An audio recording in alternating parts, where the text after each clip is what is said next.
नमस्कार फ्रेंड्स मो प्रदीप सर्वप्रथमे आपणको एग्जाम क्रैक को स्वागत जनाऊँगी। आज आपण मानक पई Odia grammar 30 most important question discussion करिया को जाउची। जो माने भी 2020 मसीहा एवं 2021 मसीहार सिटी बीडी ओएवीएस सीटीटी ओएसटीटी किछि भी टीचिंग जॉब पाई प्रिपरेशन करूछंती किंबा आपण ओ ट्रिपल एस हो कौन भी जो एग्जाम रे उड़िया ग्रामर क्वेश्चन आसूची सेमानक पाई मोस्ट इम्पोर्टाट रहिबो। तेणु आपण माने भिडियोटी बिना स्किप करी शेष पर्यंत देखंतु जहाद्वारा कि आपण माने गोटे क्वेश्चन गुड़िकर जो तरीका केउं तरीका रे आपण एग्जाम रे अटेंड करिवे एवं केउं प्रकार क्वेश्चन गुड़ी को आपण केउं भलिया पद्धति रे कले ठीक आंसर टी क्लिक करि परिबे सेटा आपण मानकु मु जणैबी। चलंतु आज क्वेश्चन गुड़ी आरंभ करिबा। किंतु ता पूर्व आपण मानकु कहि रखुची जदि आपण माने प्रथम थर पई हम चैनल को आसिचंती ताल निश्चित सब्सक्राइब करी पाखर थिबा बेल आइकन को प्रेस करी ऑल नोटिफिकेशन को ऑन कर दियंतु जा द्वारा कि आपण माने प्रत्येक वीडियो अपडेट सर्वप्रथमे पाई परिबे एवं जहाँ भी आपण पीडीएफ आवश्यक पड़ुछि आपण आम टेलीग्राम रे जॉइन हो जातु। सब प्रकार एग्जाम क्वेश्चन एवं बहुत सारा स्टडी मटेरियल सिटी बीड रो प्रीवियस ईयर क्वेश्चन ए वर्षर क्वेश्चन एवं जेकोसी एग्जाम प्रीवियस ईयर क्वेश्चन से डाउनलोड करि परिबे। डिस्क्रिप्शन बॉक्स रे टेलीग्राम लिंक रही जाकि जॉइन हो जातु। जदि वीडियोटी भल लगुच निश्चित गोटे लाइक करंतु सांगसाथी मानकु शेयर करंतु। चलंतु आज प्रथम क्वेश्चन आरंभ करिबा। प्रथम क्वेश्चन रही ओडिया भाषा रे अ आ हर्षई हर्षौ ए ओ आदि 6टी ध्वनि को कि प्रकार स्वर ध्वनि कह जाए जानते स्वर ध्वनि आ व्यंजन ध्वनि ए जो अ आ हर्षई हर्षौ ए ओ ये जो 6टी रहा ये 6टी को स्वरवर्ण जो कह जाए क्यों प्रकार स्वरवर्ण कह जाए ना ये हूँ जोटा कि शुद्ध स्वर जो थे कौन भी ना माने कौन पूरा संपृक्त शुद्ध स्वर बोली कह जाए जोटा कि ऑप्शन नंबर ए हम यार राइट आंसर जोटा कि मन रखिथे अ आ हर्षई हर्षौ ए ओ यही गुड़िक 6टी हूँ आमर शुद्ध स्वर। तापर आम नेक्स्ट क्वेश्चन को जीवा। अवरूपित शब्द रे क्यों उपसर्ग व्यवहृत होइछि। उपसर्ग रु आपण मन जानथिबे प्रत्येक एग्जाम रे क्वेश्चन टी आछी उपसर्ग जो रही 20टी उपसर्ग एथिरे अवरूपितर क्यों उपसर्ग लागिछि ना अव गोटे उपसर्ग जो अव उपसर्गटी लगी अवरूपित देखिए जापर जोटा कि अवरूपितर अव उपसर्गटी लगिकी जोटा कि अवरूपित ताहले अव उपसर्गटी लगी रही। तापर नेक्स्ट क्वेश्चन जीवा। धातुरे कौन युक्त करा जाई क्रियापद गठन करा जाई थाए। धातुरे कौन युक्त करा जाई क्रियापद गठन करा जाई थाए जोटा कि धातुरे आम यदि प्रत्यय युक्त करबा सेटा गोटे क्रियापद हम बा शब्द सृष्टि हम शब्दटा क्रियापद आकार में व्यवहृत हो पार। तापर नेक्स्ट क्वेश्चन को जीवा। अनंत शब्दर विपर्तबोधक शब्दटी बाछ। अनंत शब्दर विपर्त शब्द कौन हम ना अनंतर विपरीत शब्द है शांत। अनंतर है विपरीत शब्द शांत बुझिपारे। तापर नेक्स्ट क्वेश्चन जीवा। नास्ति अर्थक न सहित कौन सी समास निष्पन्न पद केउ समास अंतर्भुक्त। नास्ति अर्थक न सहित कौन सी समास निष्पन्न पद केउ समास अंतर्भुक्त जो थे न लगी रही नास्ति अर्थक बुझाऊ सेटा केउ प्रकार समास हम ना सेटा हूँ जोटा कि नज बहुब्री समास जोटा कि ऑप्शन नंबर डी हम ए राइट आंसर जोटा कि न लगाए नास्ति अर्थक सूचाऊ तेणु नज तत्पुरुष जोटा कि नज बहुब्री समास बोली कह जाए। तापर नेक्स्ट क्वेश्चन कौन जीवा। प्राणत्य भित्तिरे ओडिया व्यंजन ध्वनि गुड़ी को केउ दुई भाग रे विभक्त कराई। प्राणत्व माने उच्चारण दृष्टि जो महाप्राण जोटे महाप्राण कह जाए अल्प प्राण गोटे रोचे गोटे महाप्राण रोचे अघोष रोचे सघोष रोचे ये किंतु व्यंजन ध्वनि को कौन प्रकार विभक्त कराई ना व्यंजन ध्वनि को अल्प प्राण आ महाप्राण विभक्त कराई जोटा कि ऑप्शन नंबर बी हम ए राइट आंसर जोटा कि प्राणत्व भित्तिरे ओडिया व्यंजन ध्वनि गुड़ी को दुई भाग विभक्त कराई जोटा है अल्प प्राण आ गोटे है महाप्राण बुझीगला तार ऑप्शन नंबर बी हम ए राइट आंसर। तापर नेक्स्ट क्वेश्चन को जीवा भू धातु व्यवहार कराउथिबा उपसर्ग युक्त शब्दटी को बाछ। भू धातु व्यवहार कराउथुवा उपसर्ग एथिरे भू धातु क्यों उपसर्ग लागिछि जोटा कि भू धातु रे एथिरे लागिथिबा अभिभव अभिभव जोटा कि भू धातु रे उपसर्गटी अभि उपसर्ग लागि हेछि बुझि पाछन्ती अभि उपसर्ग लागि के भू धातु रे हेछि जोटा कि अभिभव। तार नेक्स्ट क्वेश्चन को हम जीवा दिवा स्वप्न देखिबा रूढ़ीटर अर्थ कौन दिवा मान दिन रे जोटा कि स्वप्न देखंती सेटा को को रूढ़ीटर अर्थ कौन ना दिवा स्वप्नर अर्थ होची जोटा कि असंभव वस्तु पई आशा करिबा कहते दिन रे स्वप्न देखुछु जोटा कि असंभव कथा को जोटा कि आशा करा जाउची सेटा कहते दिवा स्वप्न देखिबा ताहले असंभव वस्तु पई आशा करिबा जोटा कि दिवा स्वप्न देखिबा। गुप्त कथाटी पदारे पढ़िबा अर्थ व्यक्त करुवा रूढ़ीटर चिन्ह गुप्त कथाटा पदारे पढ़िबा जोटा कि सेटार को रूढ़ीटा सूचौची ना सेटा होची कथा फुटिबा माने गुप्त कथा जाई पदारे पढ़िबा कुआ जाए कथा फुटिला माने जण कतरु आ जण कति से कथा गुडी को गुप्त कथाटी को व्यापी जाइथिबो सेटा होची कोन कुआ जाए ना कथा फुटिबा।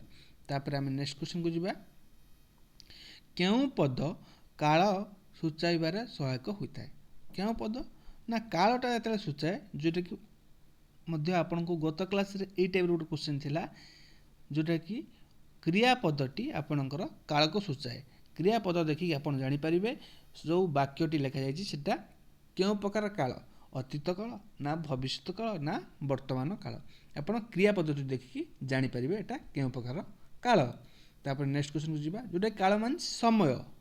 तापर नेक्स्ट क्वेश्चन रहिला खर्बकाय शब्दर विपरीत बोधक शब्द बाछ। खर्बकाय शब्दर विपरीत शब्द जोटा कि दीर्घकाय है खर्बकाय खर्बकाय है दीर्घकाय बुझेला।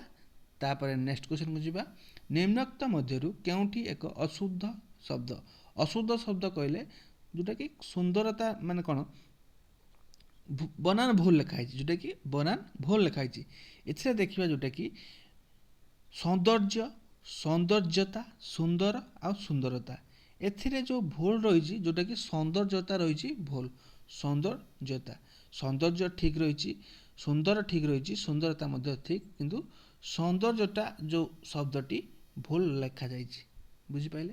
तापर नेक्स्ट क्वेश्चन रहला स्वभाव अर्थ रे ई प्रत्यय जुगरे गठित शब्दटी बाछ।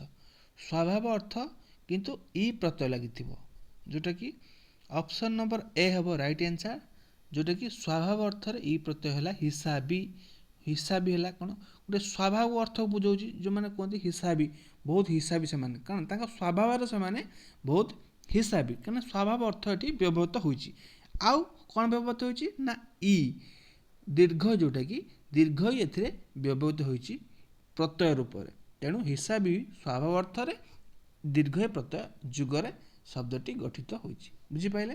तापर नेक्स्ट क्वेश्चन को जीवा केउ पदर अभाव रे वाक्य असंपूर्ण रहे केउ पदर अभाव रे वाक्य असंपूर्ण रहे यदि वाक्यटी आमे लेखुचंती यदि वाक्य रे क्रियापद नथिबो ताले वाक्यटी कोन राम गुटिए भल पिला एथिरे जानि पाइलेनी मनकर गुटे रखिला राम भात खाउची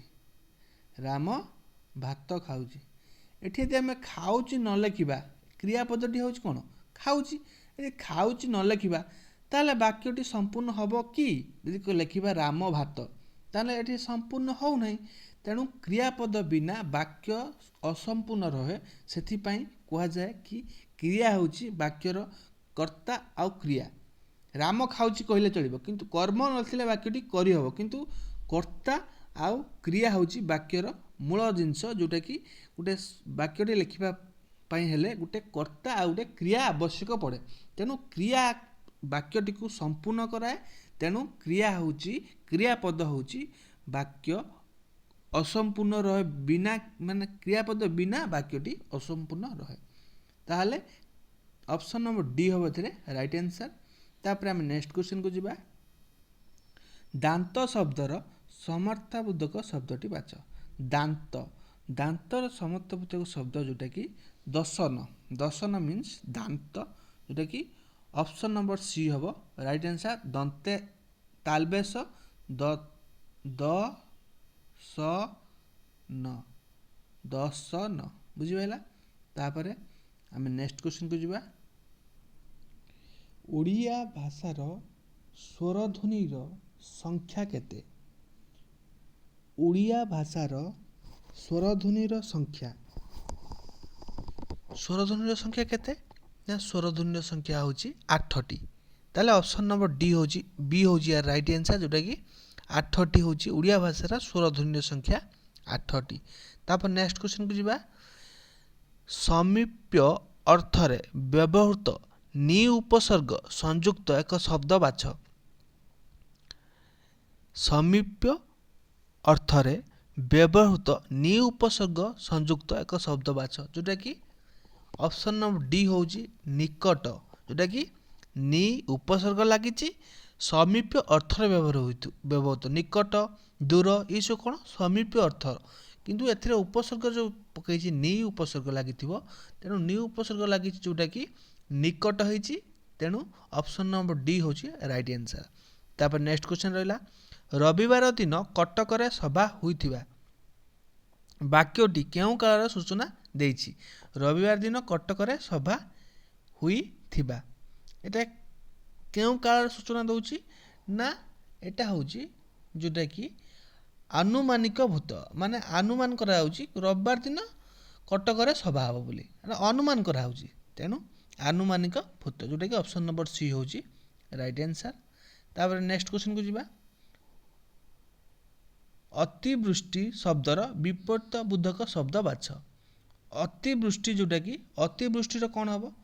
ନା ଅତିବୃଷ୍ଟିର ଯେଉଁଟାକି ଅନାବୃଷ୍ଟି, ତାହେଲେ ଅପସନ୍ ନମ୍ବର ବି ହେବ ଏଥିରେ ରାଇଟ୍ ଆନ୍ସର୍, ବୁଝିହେଲା। ତାପରେ ଆମେ ନେକ୍ସଟ କ୍ୱେଶ୍ଚନକୁ ଯିବା। ଅଧ୍ୟାୟ ଶବ୍ଦଟି କିପରି ଗଠିତ ହୋଇଛି? ଯେଉଁଟାକି ଅଧ୍ୟାୟ ଶବ୍ଦ କିପରି ଗଠିତ ହୋଇଛି? ନା ଅଧ୍ୟାୟ ଶବ୍ଦ ଯେଉଁଟାକି ଅଧି ଯୁକ୍ତ ଇ ଯୁକ୍ତ ଅ, ଅଧ୍ୟାୟ ଅଧି ଇ ଅ, ଯେଉଁଟାକି ଅପସନ୍ ନମ୍ବର ସି ହେଉଛି ରାଇଟ୍ ଆନ୍ସର୍। ତାପରେ ନେକ୍ସଟ କ୍ୱେଶ୍ଚନକୁ ଯିବା। ଓଡ଼ିଆ ବ୍ୟଞ୍ଜନ ଧ୍ୱନିମାନଙ୍କ ମଧ୍ୟରେ କେଉଁ ଧ୍ୱନିଟି ଲୋଡ଼ିତ ଧ୍ୱନି ଭାବରେ ପରିଚିତ? ଲୋଡ଼ିତ ଧ୍ୱନି ଭାବରେ କେଉଁଟା ପରିଚିତ? ନା ଯେଉଁଟାକି ର ଧ୍ୱନିଟା ହେଉଛି ଲୋଡ଼ିତ ଧ୍ୱନି। ଲୋଡ଼ିତ ଧ୍ୱନି ହେଲା ର ହେଉଛି ଗୋଟେ ଲୋଡ଼ିତ ଧ୍ୱନି। ତାପରେ ନେକ୍ସଟ କ୍ୱେଶ୍ଚନକୁ ଯିବା। ମା ଧାତୁରୁ ବ୍ୟବହୃତ ବା ବ୍ୟବହାର କରାଯାଉଥିବା ଉପସର୍ଗ ଯୁକ୍ତ ଶବ୍ଦଟି ବାଛ। ମା ଧାତୁ ବ୍ୟବହାର କରାଯାଇଥିବ, କିନ୍ତୁ ଗୋଟେ ଉପସର୍ଗ ଯୁକ୍ତ ଶବ୍ଦଟି ହେଇଥିବ, ଯେଉଁଟାକି ପ୍ରତିମା। ପ୍ରତିମା ଶବ୍ଦରେ ମା ଧାତୁ ଲାଗିଛି, ପ୍ରତି ହେଉଛି ଉପସର୍ଗ, ପ୍ରତି ଉପସର୍ଗ ସହିତ ମା ଧାତୁ ଲାଗିଛି, ତେଣୁ ଅପସନ୍ ନମ୍ବର ବି ହେବ ଏଥିରେ ରାଇଟ୍ ଆନ୍ସର୍। ତାପରେ ନେକ୍ସଟ କ୍ୱେଶ୍ଚନକୁ ଯିବା।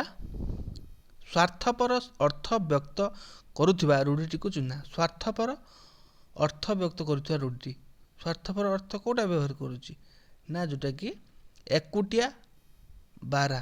ଏକୁଟିଆ ବାରା ହେଉଛି ଯେଉଁଟା କୁହନ୍ତି ଏକୁଟିଆ ସବୁ କରିଦେବ, ଯେଉଁ ନିଜ ସ୍ୱାର୍ଥପର ଜିନିଷ ଯେଉଁଟାକୁ କୁହାଯାଏ ଏକୁଟିଆ ବାରା, ମାନେ ସବୁ ଏକା ଯେମିତି କରିପକାଇବ, ସେଇଟା ଅପସନ୍ ନମ୍ବର ଏ ହେଉଛି ଏଥିରେ ରାଇଟ୍ ଆନ୍ସର୍। ତାପରେ ନେକ୍ସଟ କ୍ୱେଶ୍ଚନକୁ ଯିବା। ଅର୍ଦ୍ଧଚନ୍ଦ୍ର ରୂଢ଼ିଟିର ଅର୍ଥ ନିରୂପଣ କର। ଅର୍ଦ୍ଧଚନ୍ଦ୍ର ରୂଢ଼ିଟିର ଅର୍ଥ ହେଉଛି ଯେଉଁଟାକି ଗଳା ଧକ୍କା, ମାନେ କ'ଣ? ଅର୍ଦ୍ଧଚନ୍ଦ୍ର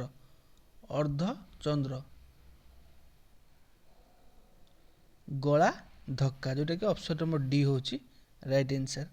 ତାପରେ ନେକ୍ସଟ କ୍ୱେଶ୍ଚନକୁ ଯିବା। ନିମ୍ନୋକ୍ତ ମଧ୍ୟରୁ କେଉଁଟି ଏକ କ୍ରିୟାପଦ?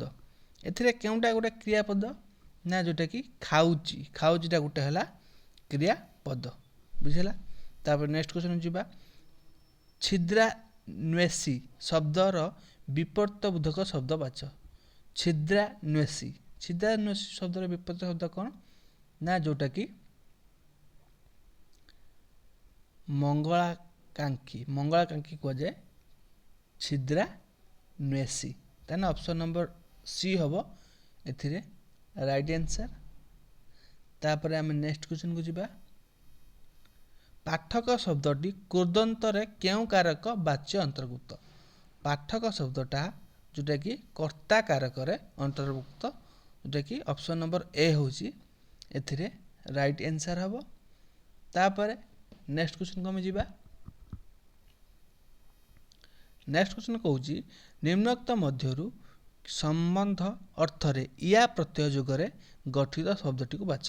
ସମ୍ବନ୍ଧ ଅର୍ଥ ହେଇଥିବ କିନ୍ତୁ ୟା ପ୍ରତ୍ୟୟ ଲାଗିଥିବ, ଯେଉଁଟାକି ବର୍ଷିକିଆରେ ଦେଖିବା ଗୋଟେ ବର୍ଷିକିଆ ଗୋଟେ ସମ୍ବନ୍ଧ ଅର୍ଥରେ ବ୍ୟବହୃତ ହେଉଛି ଏବଂ ୟା ପ୍ରତ୍ୟୟଟି ଲାଗିଛି, ତେଣୁ ବର୍ଷିକିଆ ହେବ। ଅପସନ୍ ନମ୍ବର ଡି ହେଉଛି ଏଥିରେ ହେବ ରାଇଟ୍ ଆନ୍ସର୍।